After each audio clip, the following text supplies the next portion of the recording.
आज आम्ही येऊन पोहोचलो होतो. नवरात्रीमध्ये जो मेला लागतो ना तिथे. आम्ही जिथून राहतो तिथून खूपच जवळ हा मेला भरलेला होता आणि म्हटलं नवरात्रीचे एवढे दिवस उलटून गेले, आपण काही मेल्यामध्ये गेलो नाही. म्हटलं चला आज जाऊयात. प्रथा पण थोडंसं तिचं पण फिरून होईल आणि ती पण थोडंसं एन्जॉय करेल.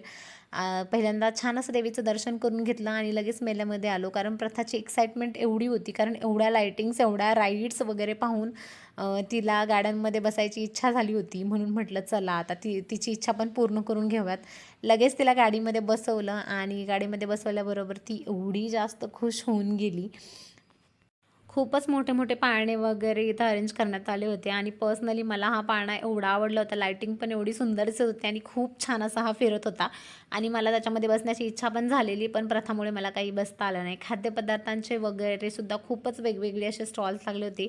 लहानांपासून मोठ्यापर्यंत सगळे राईड्स एन्जॉय करतील अशा राईड्स तिथं होत्या आणि छोट्या मुलांसाठी बोटिंग करण्याला सुद्धा होतं. नंतर आम्ही प्रथाला या राईडमध्ये बसवलं. एरोप्लेन राईड असं ह्या राईडचं नाव होतं आणि प्रथाला खरंच एवढी जास्त मज्जा आली. खूपच जास्त एन्जॉय तिने केला आणि याच्यातून उतरायचं ना ती अजिबातच नाव घेत नव्हती. म्हटलं चला आता दुसरीकडे काय कसले स्टॉल्स वगैरे लागले आहेत ते आपण चेक करूयात.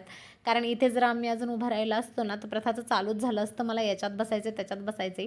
नंतर आम्ही इकडे आलो. खूप सारे ज्वेलरीज, त्याच्यानंतर मुलांचे टॉईज वगैरे, फुटवेअर्स वगैरे, बॅग्स वगैरे सगळ्याचे स्टॉल लागलेले होते. नंतर आम्ही प्रथासाठी खेळणी घेण्यासाठी गेलो. प्रथासाठी खेळणी घेऊन झाली आणि सगळीकडे चेक करून झालं कुठे काय लागले, कुठे काय लागले आणि लगेच घरी निघालो. आजच्या व्लॉगमध्ये एवढंच. भेटूयात एका नवीन व्लॉगमध्ये. चॅनलला लाईक आणि सबस्क्राईब करायला मात्र विसरू नका. तोपर्यंत चलो बाय.